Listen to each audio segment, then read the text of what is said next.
Hey there! Welcome to the What's Your Thing podcast, where we're all about great conversations with interesting people. That's right. I'm Brennan. And I'm Caitlin. There's something awesome about every person, a thing that makes them truly unique. We want to know what it is about everyone, so we're asking, What's your thing?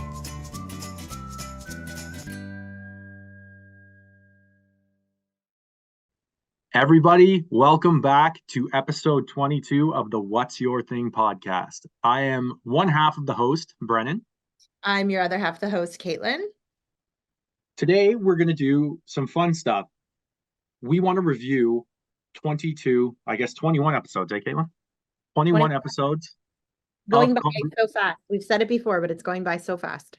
It's been 4 months, and this whole thing, as those of you who have been listening to us, we started this as just an interesting space where we can talk to people about different things and just learn. And it really has been quite the journey.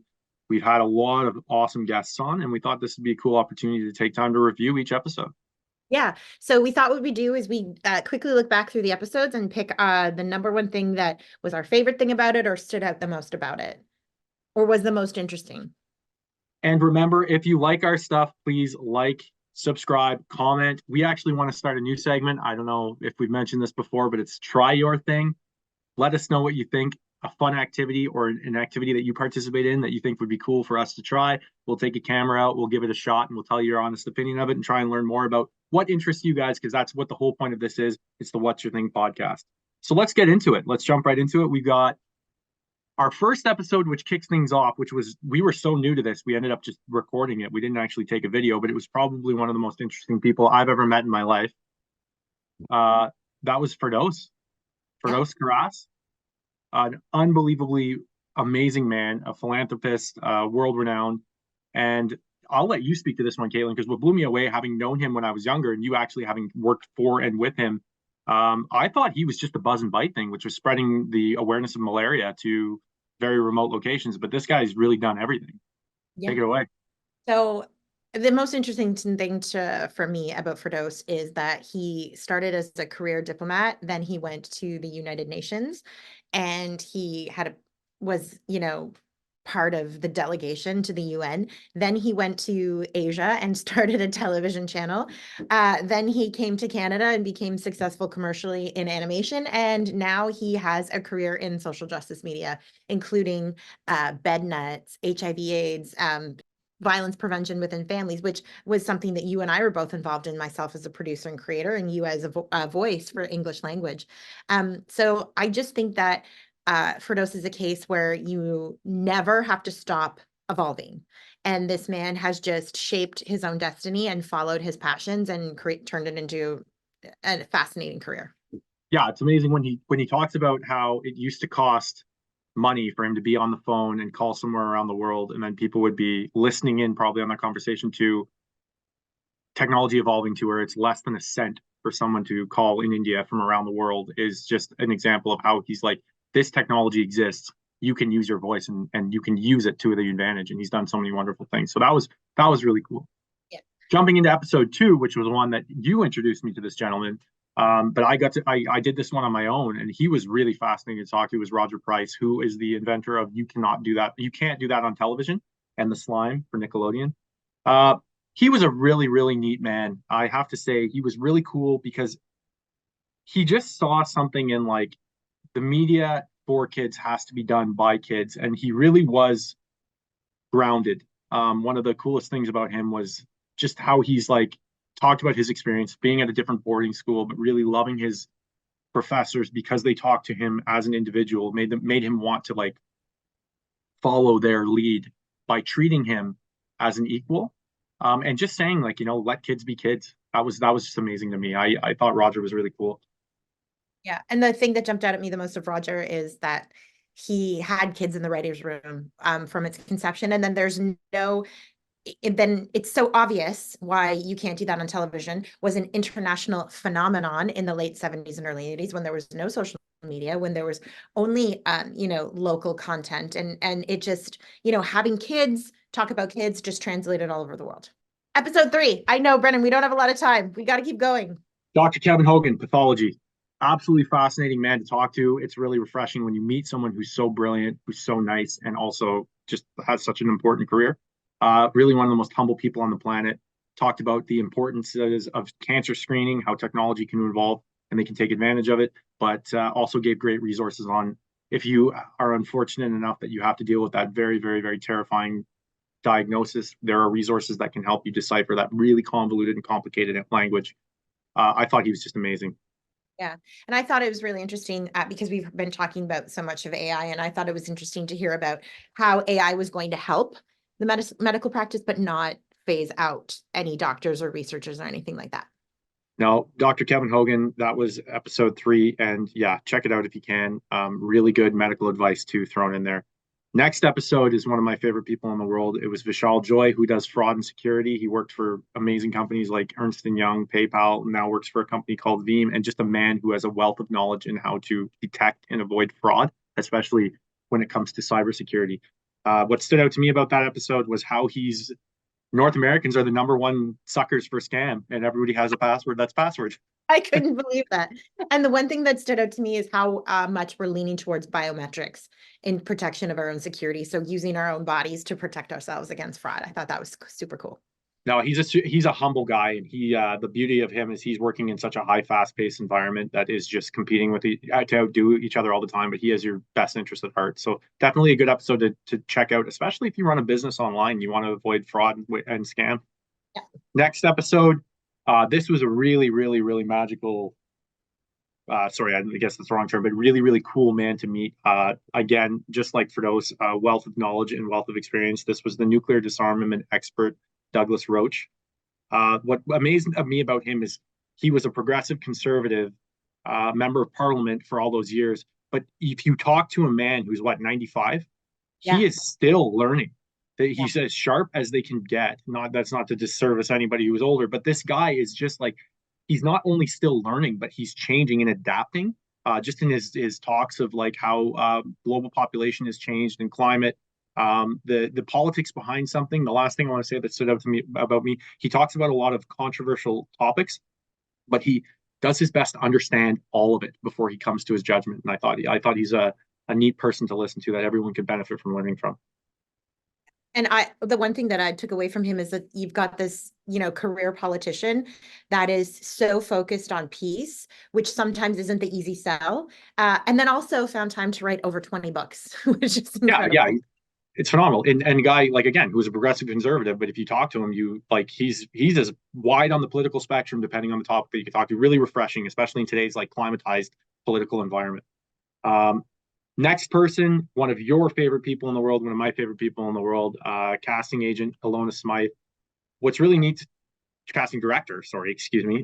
She's really, really cool to talk to because, again, she's been around in that industry. She knows what's up, but she's also, it was refreshing to talk to her because I think a lot of people with the perception of acting and getting into that kind of business, they think everything's beyond their control, at least from my perspective. You get an agent or you work for a company, but she was really like, take ownership of yourself and look out and like get it, like advocate for yourself and sell yourself, which kind of was different for me because I feel like a lot of people are like, you hear about the lucky break in Hollywood. It's like, oh, you were just in the right place at the right time. But she really showed that it is within your control and you got to look out for yourself and you got to protect yourself. I thought she was so fascinating. Yeah. And the thing that stood out for me was, you hear like you have to go to New York or Montreal or Toronto or LA, and you should, but at the same time, talent's not geographical. So she understands that, you can look outside those 4 cities to find really talented people. So I really like that. Yeah, and they do it remote now. You can do it in front of a camera. You don't have to go in. You don't have to drive 2 hours to Montreal to go to an audition unless they really want to see you, and that's a good sign. So if you're looking into it, Smythe Casting, really awesome, really good resourceful information, even if you want to do background work. Next one, you did this. I'm disappointed I missed this one because stand-up comedy is one of my favorite things in the world. And this was Nick Burden, he owns a comedy club. Yep. Yeah. That one for me was really interesting to hear about, the evolution of comedy and, what jokes can play and what can't, and, how comedy is really regional specific. And I thought that was really interesting because because it shows how much comedy is a shared experience. So finding something funny in Regina or finding something funny in Ottawa isn't really necessarily going to translate. And it's your job as a comic to know your audience. So I thought that was really cool. I thought I heard a rumor that I think it was, I don't know if it was Chris Rock had gone out to Halifax, somewhere where he was like not Yes, familiar with, and that he did a yeah. bunch of shows there, and it was just like, I'm gonna write jokes and they're And the either gonna land. audience gave feedback, honest feedback, and he honed his skills in the Atlantic province in Canada. Yeah. What was his club?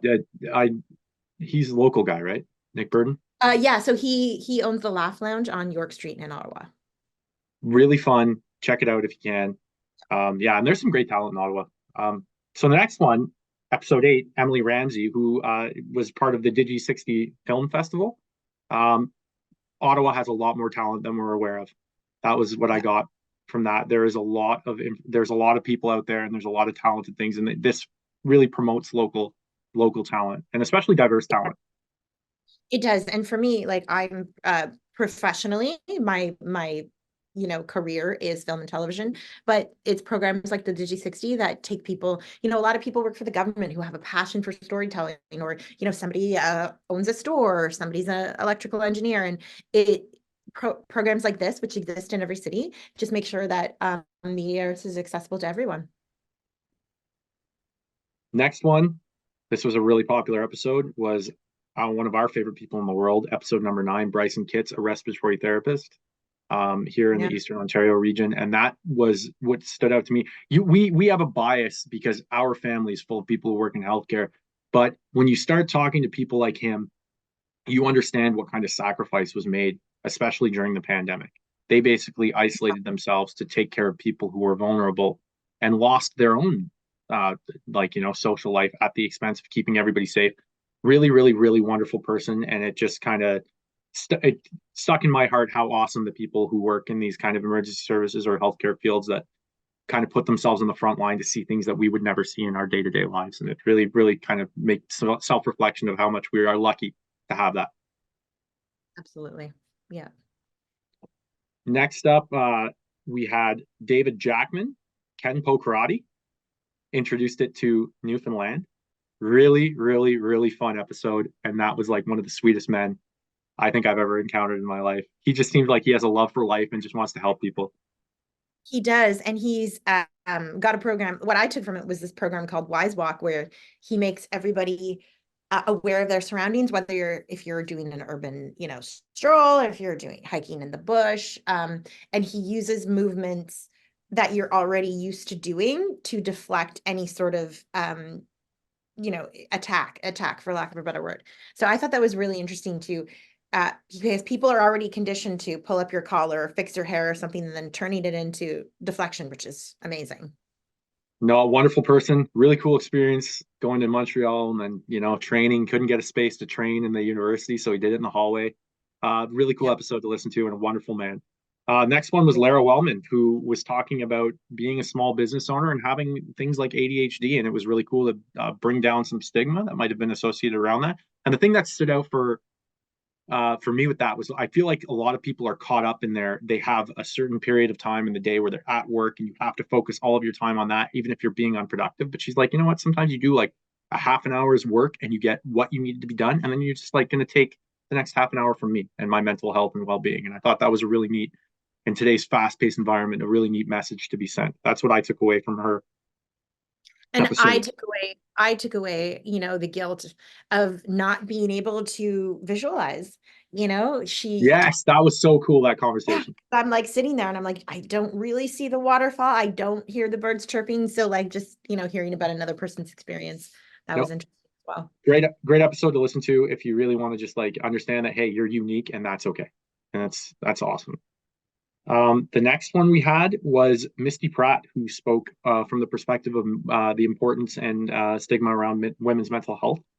Yep. Really, really, really wonderful person. And also, again, another person that kind of brought forward the idea that like this exists in my family. It might be genetic and maybe it affects me and that's okay. And trying to change that whole narrative around it, which is their mental health crisis and especially North America is insane right now. And it was really, really nice to listen to her and kind of like decrease that stigma. And then we had another one, a very, very talented author with wicked, wicked reviews online. N.P. Thompson, our mid-grade fantasy novel writer, who has 2 books out and is coming out with a third. Yeah. Very, very, very, very talented.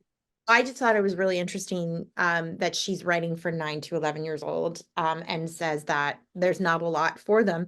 My son is a ferocious reader and he's 9 years old, and it's true the content's either too babyish or just a little bit advanced. So I would love to see that kind of intermediary kind of storytelling take off again.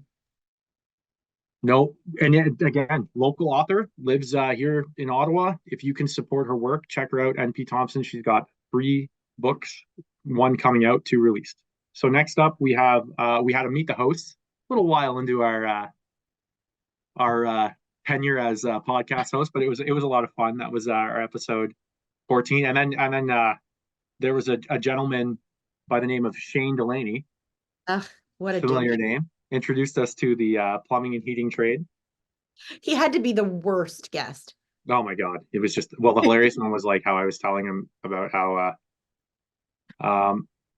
I was talking about how I flooded my house, and he's like, "Oh, that's great advertising." And I told him that it's true.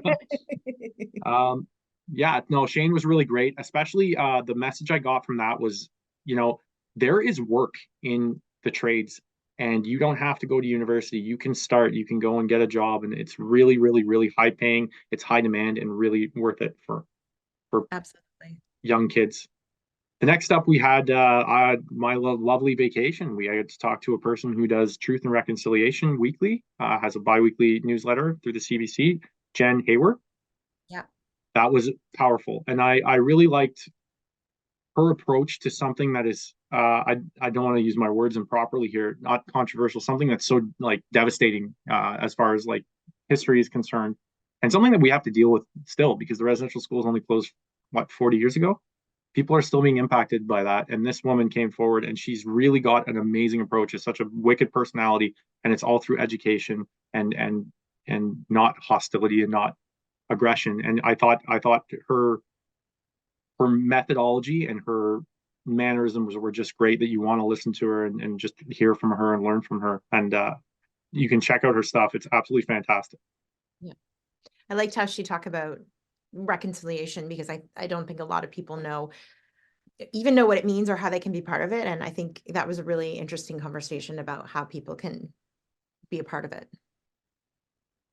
And then we were kind of moving on to the next episode, was our Super Bowl podcast, which was a lot of fun. We had 2 familiar faces on there, Bryson and Kevin. I know the Super Bowl has been passed, but we did some fun prop bets. If you're into that sort of thing, check that out. There was some pretty good knowledge shared from their perspective of football, and Caitlin's interesting knowledge of football. But we played some trivia. That was a lot of fun. I just can't believe how much Kevin knew. Like Oh, that was yeah, that he's a sports guy, and that he should have done baseball, because that guy, he's gone to like a ton of different stadiums. but you Really, know like, what? With his like research and analytical brain, he oh, could be the guy sitting there like running all the stats and sending them up to the owner's box. Like I could see him doing that. no, he's a gem, and you know what? Hey, tough job. So if he wants to take a step back, Yeah. that's a good thing to do. The next Yeah. one, we talked about your beautiful trip to the places that I would love to go, is Berlin and Ireland. Yep. And I was pretty jealous of you that week. I understand. Amazing. The next one we had was a very, very wonderful man. And again, a good friend of ours is Charlie Kitts, who is a heating specialist who does sales. Really cool person to talk to. The nice thing about Charlie is if anyone has any questions and you wanted to listen to the podcast, we promoted his business and stuff like that as we would like to. He's a really down to earth person and really knowledgeable and really friendly. And what I got from him was like, there's a lot of contention around heating right now because there's different policies coming out of the federal government. There's rebates, but it was really neat to hear him talk about like heat pumps and the effectiveness of them, because I wasn't sure about it. All I heard about it was what the media tells me about it, and it was kind of reassuring to hear from him, who's an expert, to say, "Hey, this is what you need to do. This is what you need to pay attention to if you need to do some work in your house." Really cool guy to talk to, and a really fun game around the guessing the best actor. Yeah, that was fun. I like when we do the trivia with our guests. No, and that's the thing. So if you come on, like, please share your thoughts. Say, hey, if you have something interesting, you don't have to be a world-renowned philanthropist. You don't have to. You can be you and just doing something interesting. We want to hear from you. And then if you have a special interest, we want to play some games. Yeah. Moving on to our last guest was Tara-Leigh Gerhard, who had it was a pretty heavy episode. Something that I think affects more people than we're aware of because it's such a almost controversial topic, but talking about, addiction and treatment and how it affects people. And she just is the ultimate mother who experienced something that terrifies any parent and made a radical life change and just came out on top, a success story. Yeah. And I was just really struck by her honesty, to really put herself as a mother and her family out there, so that she could help other people. I think that was phenomenal. No, she's absolutely outstanding, and it is cool to think, like, because a lot of people wouldn't want to share their stories, especially with something like that. But in her case, and it's amazing for her and her daughter, they're sharing it. But then also we learn things. There's great resources out there. You can walk in and get like a Narcan from a pharmacy for free and have it in your car. And there are resources online where you can go and find out if you ever had to, you can administer this. Or, if you're on the side of the road and somebody's dealing with this crisis, you can help. So that's it's a great episode to listen to for that. Pretty heavy, but really important. Yeah. And that's where we are at so far with the What's Your Thing podcast. But we've decided that What's Your Thing, we'll try your thing. Yeah, absolutely. And that's moving on to the next phase. Again, we want to hear from anybody who's out there.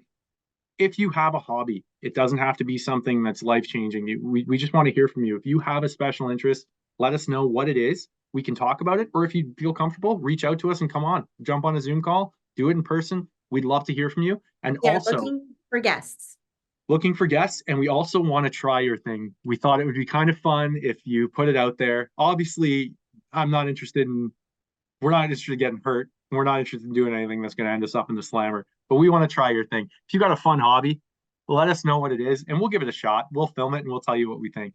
Yeah. But what we need from you guys is to like, subscribe, and just tell us, interact. That's the best thing you can do. Help us grow the channel. We can hear from you. We can respond to you, and we just want to have some fun. So that was our recap of the episodes of the What's Your Thing podcast. If you like our stuff, let us know, engage, and we'll see you next time. We will see you next time. So make sure to check us out, whatsyourthingpod.com. Check us out on Instagram, YouTube, follow us on TikTok. Check us out. We're going to have a blast. What's your thing? What's your thing?